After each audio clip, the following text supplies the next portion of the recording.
Muy buenas tardes. El día de hoy estamos en Ciudad Victoria, Tamaulipas y vamos a continuar con esta serie de entrevistas a las personas candidatas a los cargos del Poder Judicial de la Federación y del Estado. El día de hoy nos encontramos con el candidato José Eduardo Segura Gómez. Muchas gracias por aceptar la invitación. Muchas gracias, Karina, por la invitación para darme este espacio para que pueda platicar con tu audiencia, platicar aquí contigo sobre este tema de la elección judicial. Muchísimas gracias. ¿Podría, por favor, presentarse para que las personas lo conozcan? Sí, bueno, mi nombre es José Eduardo Segura Gómez. Cuando me preguntan quién es José Eduardo, a mí me gusta hablar un poquito más de quién soy yo como persona, más allá de tanto el cargo al que aspiro, como quién soy yo.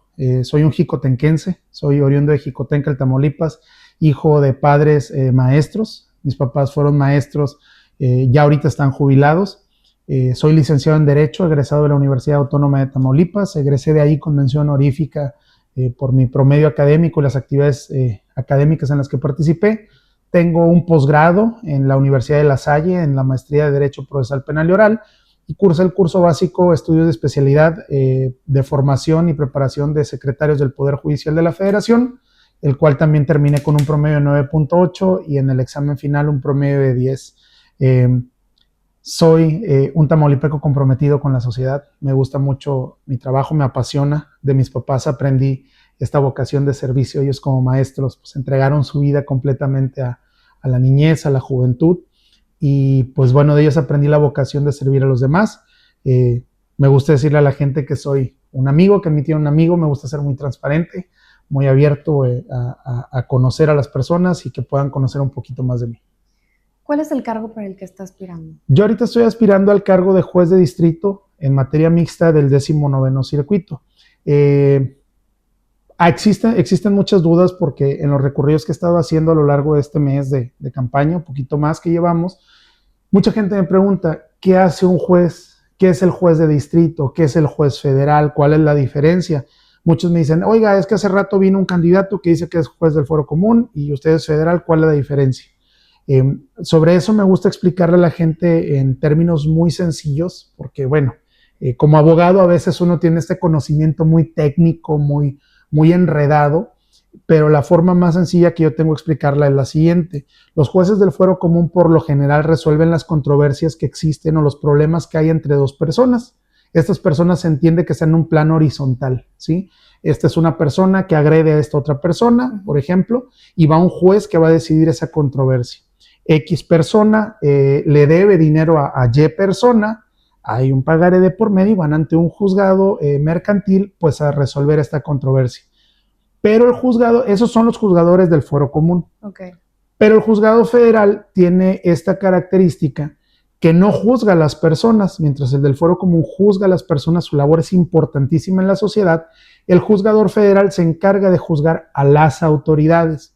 Vaya, si en algún punto este juzgador de primer grado, digamos este juzgador primario, emite una resolución que le cause un agravio a estas partes, pues ya no estamos en un plano horizontal, sino que ya es un plano vertical, es una autoridad que está jerárquicamente por encima del ciudadano. El juez federal precisamente tutela los derechos de los ciudadanos en contra de los actos de autoridad. Esa es la forma que yo lo veo más sencillo de explicar. El juez federal no juzga personas, el juez federal no juzga, digamos, los conflictos que ocurren entre dos personas. Mucha gente me dice, cuando me lo topo en la calle, oiga, y ya que usted sea juez, los va a meter a la cárcel a los que andan mal. Híjole, es explicarles, no tengo yo esa facultad. A mí me toca juzgar lo que hacen las autoridades, tanto las autoridades jurisdiccionales como también autoridades administrativas. A través, ya les explico que hay un juicio especial que se llama el juicio de amparo. Entonces, los jueces federales, los jueces en materia mixta, como en mi caso, tienen conocimiento del juicio de amparo, pero en todas las materias, penal, civil, mercantil, laboral, familiar, etc., administrativo.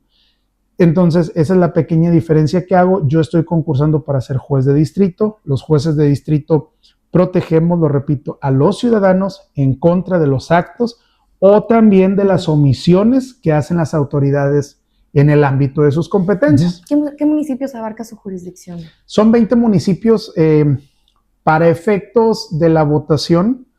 el INE tomó la determinación de que en el estado se dividiera en 2 distritos judiciales electorales. Es una votación nueva, es algo inédito. Nunca en la historia del país se habían podido elegir directamente a los jueces. Anteriormente había un proceso de selección bastante arduo, que en los ciudadanos generaba cierta incertidumbre porque pues no eran, a pesar que eran procesos públicos, no se tenía el acceso ni el conocimiento de quiénes eran las personas que aspiraban a ese cargo. Ahora ya nos vimos obligados, nosotros que aspiramos a estos cargos, a salir a la sociedad y que nos vean, que nos ubiquen, que nos conozcan. Entonces, para efectos de esta votación, se modificaron los distritos electorales que ya había en el estado y se crearon algo que se llaman distritos judiciales electorales para esta votación en específico. Abarcan 2 en el estado. En Tamaulipas, bueno, prácticamente se dividen en 2. El distrito 1, que es la parte, digamos, de la mitad del estado hacia arriba, todo lo que corresponde a la frontera, y la parte centro-norte del estado, y el distrito judicial 2, que es el que a mí me toca estar compitiendo, que es el centro-sur, abarca 20 municipios que son Hidalgo, Ciudad Victoria, Villa de Casas, Güemes, Jaumabe, Palmillas, Bustamante, Tula, Ocampo, Yera, Gómez Farías, por supuesto mi natal Jicotenca, El Mante, Antiguo Morelos, Nuevo Morelos, Aldama, González, Tampico, Ciudad Madero y Altamira. Son esos 20 municipios que van a votar este 1 de junio para elegir al juez de distrito, pues en esta demarcación. Sí. Del distrito 2, ok. Entonces, en todos esos municipios usted va a aparecer en la boleta. Así es, en todos esos municipios, la gente que nos esté escuchando de esos municipios, pues voy a aparecer ahí en la boleta, formo parte junto con otros candidatos, pero formamos parte de este 2º distrito judicial electoral. Parte del trabajo que estoy realizando yo es en la medida de lo posible, acudir a todos y cada uno de estos municipios, conocer las inquietudes de la gente, platicar con ellos, saber cuál es la visión y la perspectiva que se tiene de la justicia en México. ¿Para qué? Para también nosotros conocer, o yo conocer principalmente, qué es lo que hace falta a veces, por qué la gente tiene esta percepción de impunidad, de corrupción, de nepotismo. Es necesario conocer a la gente. Creo que esta elección nos ha brindado una oportunidad de oro. Creo yo que son áreas de oportunidad de conocer bien a quienes estamos impartiendo justicia. Creo yo que yo trabajo en el Poder Judicial de la Federación desde hace casi cerca de 8 años y creo que a veces no estamos tan conscientes de lo que piensa la sociedad de nosotros. Entonces, esta elección nos ha brindado esta área de oportunidad de mejorar nuestro servicio y pues de encaminar un poco más la forma en que vamos a impartir justicia. Así es, yo creo que estas elecciones justamente fue una muy buena oportunidad para que las personas se den cuenta que el Poder Judicial va más allá de un juez que dicta sentencia y mete personas en la cárcel. Es algo mucho más, pues complejo se podría decir, pero interesante también de conocer y es una también muy buena oportunidad para que conozcamos a nuestros jueces y entendamos cómo funciona todo el Poder Judicial. Sí, de hecho, por ejemplo, hay muchas cosas, yo puedo hablar infinidad de casos que resuelve un juez de distrito que a veces la gente no sabe. En estos recorridos que he hecho en el estado les platico, oiga, ¿usted sabe que tiene derecho al medio ambiente? Ah, caray, ¿cómo que tengo derecho al medio ambiente? Sí, usted tiene derecho a desarrollarse en un medio ambiente saludable, su familia, sus hijos, a crecer en un medio ambiente. Y les comento que hay una sentencia histórica de la Suprema Corte de Justicia de la Nación que ejerce su facultad de atracción y resuelve un tema muy controversial ahí en Tampico, que es donde yo ya llevo cerca de 7 años viviendo. En enero cumplo 7 años, pero ahí en Tampico pasa que hubo una obra por parte de autoridades en que empiezan a remodelar la laguna del Carpintero y empiezan a talar lo que es el mangle. El mangle es pues una especie de flora protegida. Entonces, cuando se hace esta tala de mangle, la comunidad de Tampico, ¿verdad?, varias personas promueven el juicio de amparo y dicen, oye, estás acabando con el ecosistema de la región. Y eso no pone en riesgo solamente a la flora y fauna, sino que también nos pone en riesgo a los ciudadanos. El mangle tiene una característica que mantiene los niveles de agua en las lagunas, entonces no permite ni que el agua suba mucho, que se desborde la laguna, ni tampoco permite que baje porque preserva la humedad. Se promueve este juicio de amparo y la Suprema Corte de Justicia de la Nación advierte que efectivamente la población de Tampico, en este caso, es quien tiene un derecho a un medio ambiente saludable. Entonces se ordena la suspensión de estas actividades, estos actos que se estaban haciendo para remodelar y dejarlo, digamos, en condiciones pues, un poco más turísticas tal vez. Se ordena la cancelación de esa obra y se dan lineamientos para que en caso de continuar, pues para restaurar, se preserve el medio ambiente y no ponga en riesgo a la comunidad. Entonces es una obra histórica, es una sentencia histórica. Ha habido también sentencias en juicio de amparo, por ejemplo, de estudiantes de preparatoria, de universidad, a los cuales se les ha prohibido incluso la entrada por el tinte de cabello que utilizan hombres, mujeres, en los hombres por actos de discriminación, porque es muy común la frase que dicen, tú eres varón, tú no te puedes pintar el pelo. Oye, eso es un acto de discriminación porque es el libre desarrollo de tu personalidad. ¿Sí? Si tú te sientes representado como persona con un color de pelo distinto al que naturalmente tienes, eso no tienes que ser discriminado ni coartado tu derecho a la educación, ni tu derecho a la libertad y demás. Ha habido sentencia histórica en materia también de reconocer los derechos a las personas de la comunidad LGBT. Entonces, eso es lo que hace el Poder Judicial de la Federación. Nuestro trabajo, siempre lo he dicho, es muy silencioso porque es intangible. No lo podemos ver o apreciar directamente si no somos el quejoso, en este caso, que es la parte que promueve el juicio de amparo. A veces no lo podemos ver, ¿sí? A diferencia de un presidente municipal que puede pavimentar una calle, un gobernador que puede hacer una carretera, puede hacer hospitales, un legislador que presenta un proyecto de reforma, un proyecto de ley, que son cosas que son muy tangibles, que las podemos ver. El Poder Judicial emite sentencias que solo impactan, o muchas veces solo impactan en la persona que lo promueve, pero no por eso quiere decir que nuestra labor no sea importante. Al contrario, es muy importante y creo que esta reforma trae algo fundamental, que es salgamos nosotros a la calle, porque estábamos acostumbrados en el Poder Judicial de la Federación, sobre todo a decir, la Corte y el Poder Judicial habla al pueblo a través de sus sentencias, y está excelente. El problema es, ¿a qué pueblo estás llegando? O sea, el pueblo sabe realmente que estás resolviendo este tipo de asuntos. Yo les platico a la gente en los recorridos este tema de la Laguna del Carpintero, el tema de los estudiantes, su libre desarrollo de la personalidad, el tema de la no discriminación en las comunidades LGBT, y me dicen, no manches, ¿a poco eso existe? Y yo, claro que existe, o sea, tienes tu derecho, está en la Constitución. Desgraciadamente, no habíamos salido a decirlo. Esta oportunidad es de oro. Creo que dentro de toda esta elección que muchas personas cuestionan, nos dan áreas de oportunidad bastante grandes de que la ciudadanía conozca un poco más de estos temas. Así es. Y justo creo que también la ciudadanía a veces, sí es una oportunidad muy grande, pero también hay un gran porcentaje de la población que todavía no está muy de acuerdo o le tiene miedo. Le tiene miedo a que lleguen personas que no están lo suficientemente preparadas. ¿Usted nos podría platicar un poco respecto a su trayectoria profesional? Sí, claro que sí. Mira, entiendo esa preocupación de la ciudadanía. Yo también en su momento creo que como integrante del Poder Judicial de la Federación, nosotros sabíamos cuáles eran los procesos de selección de los juzgadores. Eran a través de exámenes de oposición, eran públicos, pero tenían ciertas características que buscaban proteger algo que nosotros llamamos la carrera judicial.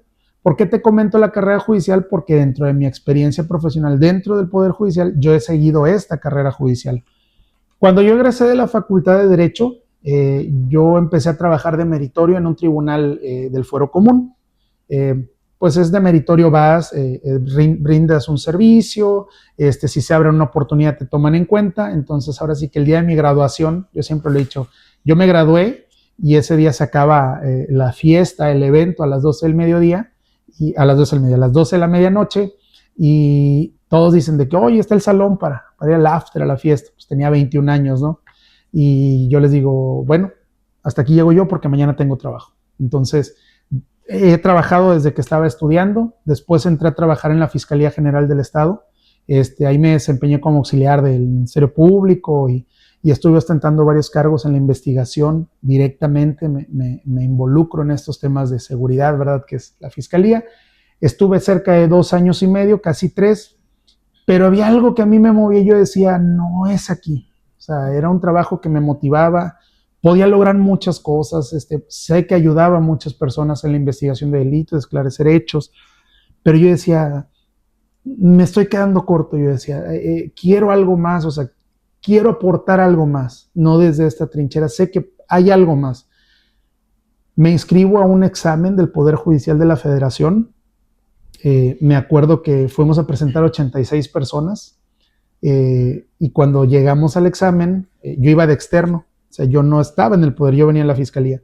Y me acuerdo bastante que dicen, los que son internos hagan una fila de este lado y los externos del lado derecho, ¿no? Y pues hace una fila de 85 aspirantes y yo me quedo solito del lado derecho, o sea, era el único externo. Todos dicen pasen a hacer su registro y pues todos pasan a registrarse con su credencial laboral, ¿verdad? Lo que se le llama indebidamente la charola, porque pues es un porta tarjeta, un porta placa, por así decirlo, con un logo del Poder Judicial de la Federación. Todos se identificaban con eso y terminan del registro de los 85 y dicen, ahora vamos con usted, su identificación. Pues yo saco mi INE, ¿no? Presento el examen y creo que es el examen más difícil que me ha tocado sustentar, honestamente. Fue muy complicado.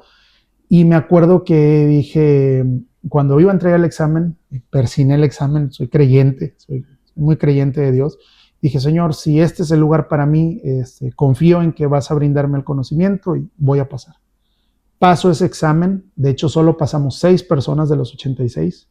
Yo era el único externo y pues paso ese examen.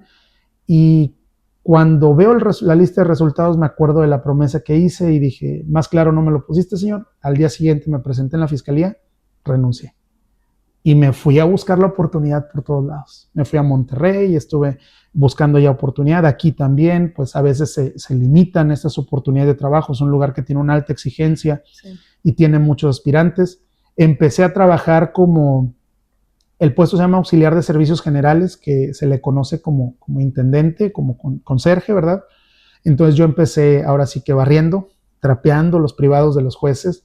Empecé ahora sí que desde abajo esta carrera judicial.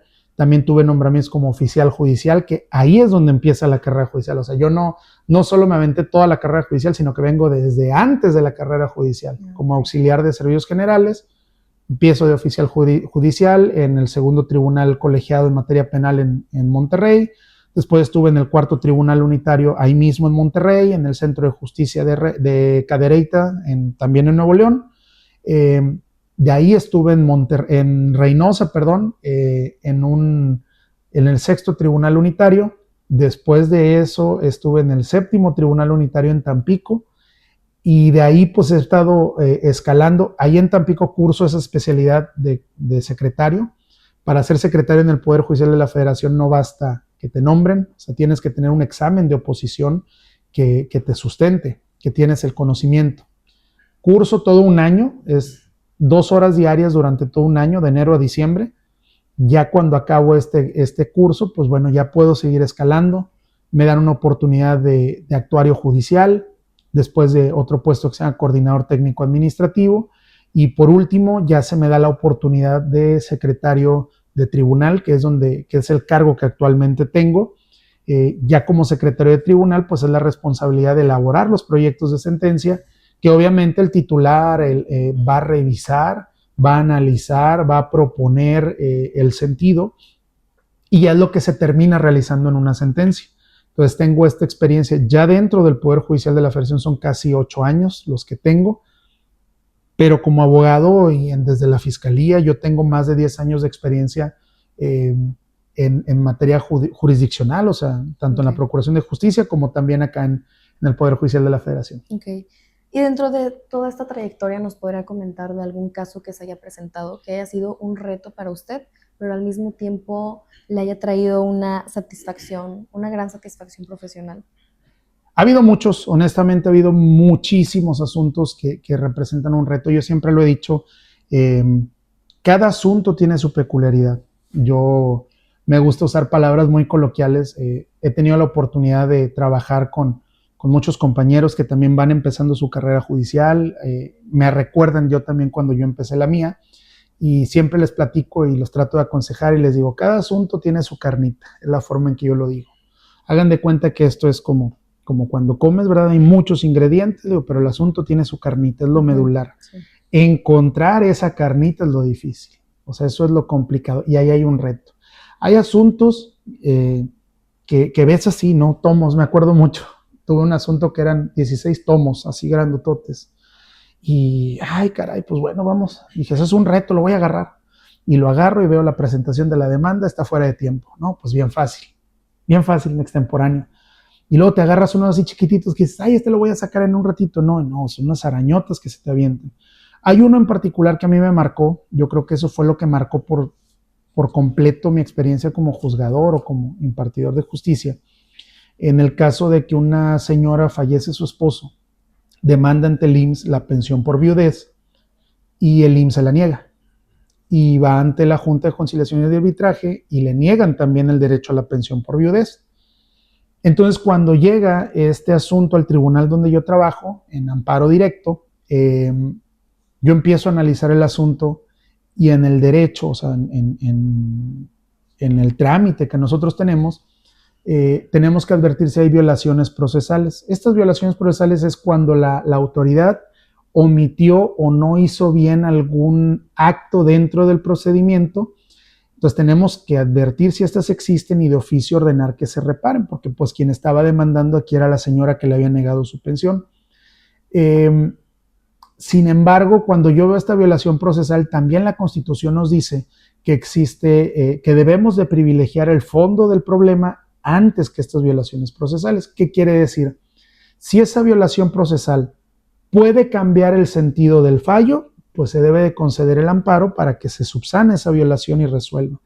Pero cuando aún esta violación procesal puede variar, si tú estás viendo que el derecho, que en este caso la señora tenía el derecho, o sea, realmente desconozco por qué se le estaba negando, porque no tenía ni sustento, aún con esa violación procesal, yo veía y era más que claro que tenía el derecho a la pensión. Era esposa, había estado casada con él, estaba el acta de defunción, el señor había cumplido con sus semanas de cotización, entonces dije, pues, ¿por qué se le está negando? Y la señora ya llevaba 6 años peleando por este asunto. Va la señora y habla conmigo al tribunal, salgo, yo atiendo personalmente a las personas que quieren ver su asunto, hablo con ella y me dice, licenciado, ya no tengo dinero, o sea, ya estoy batallando, esto es muy complicado, yo ya no puedo seguir con este tema, estoy desesperada y pues mi última esperanza es hablando con usted, que alguien me escuche. ¿No? Claro que sí, señora, no se preocupe. Me dice, licenciado, yo estaba en Tampico, ella es de aquí de Victoria, me dice, ¿me puede pasar su número, por favor? Ay, es que no pasamos números, por favor, licenciado, estoy desesperada y ya no tengo ni para pasajes. Dije, voy a hacer una excepción. A veces hay que tener esta empatía. Y hago la excepción. Me dice, lo único que quiero es, pues, preguntarle el día de mañana si ya puedo. Le digo, es que no puedo dar información por teléfono. Pues nomás dígame si puedo venir ya, si hay algo. Ok. Un día me habla la señora, le digo, señora, si quiere venir a Tampico, puede venir a checar el expediente, ¿no? Ya hubo ahí algo, pero venga y cheque. Cuando ella va y lo checa, pues bueno, se notifica, le dicen, ¿verdad?, de este expediente. Pasan como 3 meses de esa sentencia. A mí me dejó una gran satisfacción porque pasa el asunto al pleno del tribunal y en el tribunal se decide que efectivamente, o sea, a pesar de que hay violaciones procesales, en este caso, el mayor beneficio para la persona es la concesión del amparo. Entonces, pasan los 3 meses y la señora me habla, licenciado, oiga, abusando de su número, sí, estoy muy agradecida con usted. Dice, me cambió la vida, me llegó la pensión retroactiva de estos 6 años que había muerto mi esposo, me está llegando ya mes con mes, ya está la orden de que se me pague mes con mes mi pensión, me cambió la vida por completo y le quiero agradecer enormemente por su trabajo y demás, ¿no? Y ahí es cuando comprendes realmente que no estás resolviendo asuntos. A veces perdemos esta sensibilidad y vemos un expediente y vemos hojas y vemos letras y vemos tinta, un número. Perfecto, o sea, dices, ay, bueno, pues ya voy a resolver y te sientes, no, hay un rostro, hay una persona, hay una mamá que está sufriendo, hay un hijo que está clamando justicia, ¿sí? Entonces, ese es uno de ellos. Otro de los asuntos que más satisfacciones, cosas muy bonitas me dejó cuando era la pandemia de COVID, acudieron a solicitar el amparo. En ese entonces estaba trabajando en un juzgado ahí en Tampico y acuden a solicitar el amparo 400 niños a través de sus papás. Soliciten el amparo estos 400 niños porque ya iba a empezar el ciclo escolar y pues ya tenían que regresar a clases de manera presencial, pero pues no estaban vacunados. El esquema de vacunación abarcaba por edades y pues los niños no estaban incluidos. Obviamente los papás estaban preocupados y los niños tienen este derecho a la salud. Entonces se demanda el amparo, se provee sobre la suspensión de plano, o sea, dijimos, ¿sabes qué? Si esos niños regresan a clases y no están vacunados, hay un riesgo, no solo para ellos, de que enfermen y puedan perecer. Digo, la pandemia trajo se perdieron muchas vidas, pero no solo es ese riesgo, sino que también muchos niños pueden ser asintomáticos, contraer el virus, llegar a casa donde está papá, donde está mamá, donde está abuelita, donde está abuelito y puede esto crecer. Entonces se hizo un análisis bastante exhaustivo, bastante amplio sobre el ámbito de protección mayor. Se concede la protección a través de la suspensión. 3 días después nos llega la notificación de la Secretaría de Salud y del Batallón de Infantería, que son los que estaban auxiliando con este tema de la vacunación, donde nos dicen se vacunaron 400 niños. Fue mucha satisfacción porque yo crecí cuando yo estaba estudiando la primaria, que era en la edad de los niños. Fue una etapa muy bonita, poder ir al recreo, jugar con tus amiguitos, estar en el salón, aprender directamente de tus maestros. Y para mí fue una satisfacción de poderles brindar a los niños esa oportunidad, porque eran niños que habían pasado de preescolar prácticamente y no sabían lo que era la escuela primaria. Entonces es como que, ok, vive esta etapa, fue una satisfacción muy bonita. Son 2 de los casos, te podría contar muchos más, pero yo creo que estos 2 son los más bonitos que me ha tocado participar. Muchísimas gracias. Sí, no. Sí, son experiencias que me imagino que obviamente dejan una gran satisfacción por dentro. Muchísima. ¿Cuáles son las cualidades que considera debería tener un juez? Yo la principal que es la empatía y la humanidad. Si bien nosotros como juzgadores tenemos que tener mucha objetividad y no dejarnos guiar por presiones sociales, porque eso pasa. El trabajo del juzgador es difícil porque a veces la justicia no es popular. Yo creo que en la mayoría de los casos la justicia no es popular. Hay una línea muy delgada entre la justicia y la venganza o la revancha. Entonces, es muy entendible que una persona que se siente agraviada en su derecho quiera que se haga justicia, pero a veces la justicia que él está clamando sobrepasa. El término de justicia en latín se adjudica a Justiniano y la justicia es la constante y perpetua voluntad de dar a cada quien lo suyo. Entonces, es lo que te corresponde. Por eso la justicia se representa con la diosa Temis, que tiene los ojos vendados porque la justicia es ciega, o sea, ella no está viendo a quién imparte justicia.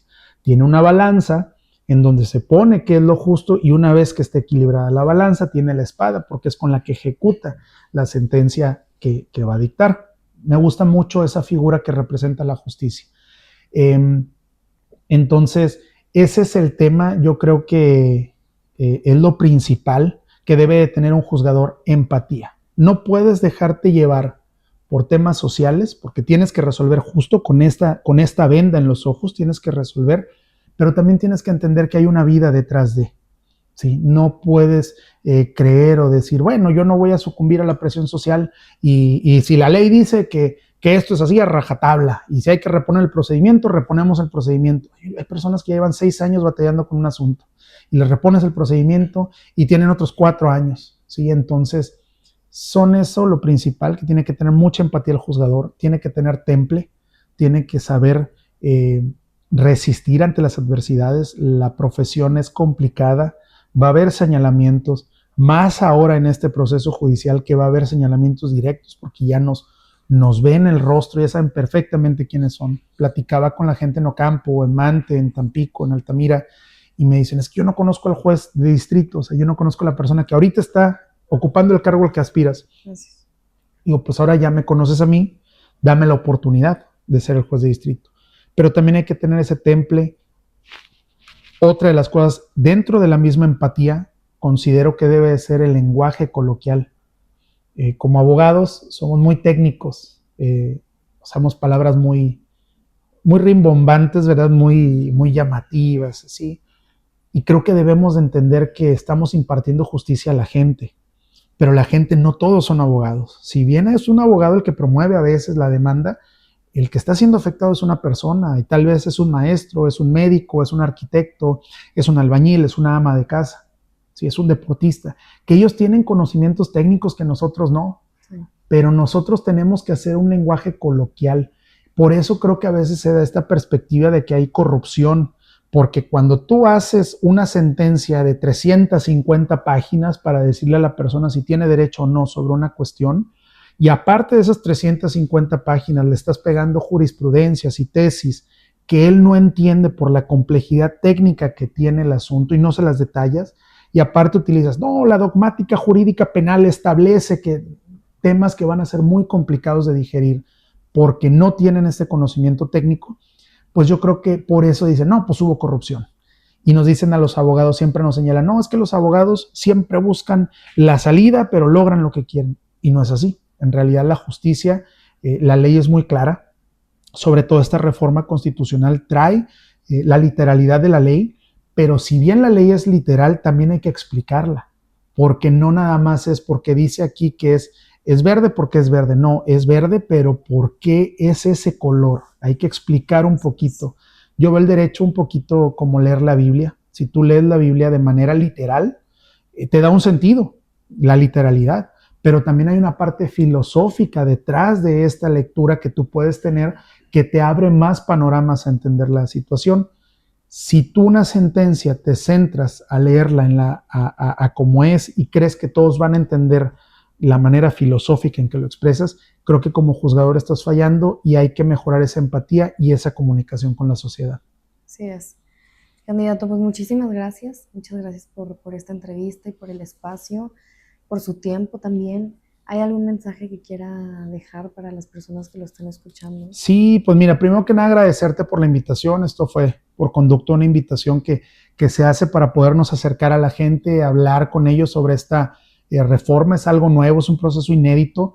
El primer mensaje que le doy a la gente es de que participe. Hay mucha gente que me dice cuando platico con ellos en la calle, es que ¿para qué participo si ya está todo arreglado? Y yo les digo a manera de chascarrillo, le digo, bueno, díganme quién lo arregló para ver si yo voy a ganar, si no, para ya no andarme desgastando en todo esto. No, no es cierto que esté arreglado, es una participación ciudadana, se requiere muchísimo el involucramiento de la gente. Entonces, los invito a participar este 1 de junio a votar. Si tienen dudas sobre cómo votar, el INE pone a disposición, y yo siempre lo digo, chequen los candidatos que somos, no se vayan nada más porque a lo mejor me están viendo a mí, me conocen, ay, habla bonito y todo, vamos a votar por él. No, pueden checar a los demás candidatos, hay gente muy preparada. Yo estoy tratando de tener el acercamiento, pero a través del portal Conóceles del INE, le puede poner uno Conóceles INE en Google y ahí pueden ver el perfil de todos nosotros, todo nuestro currículum, nuestra trayectoria y nuestras propuestas. El portal también del INE es Conóceles, practica y ubica.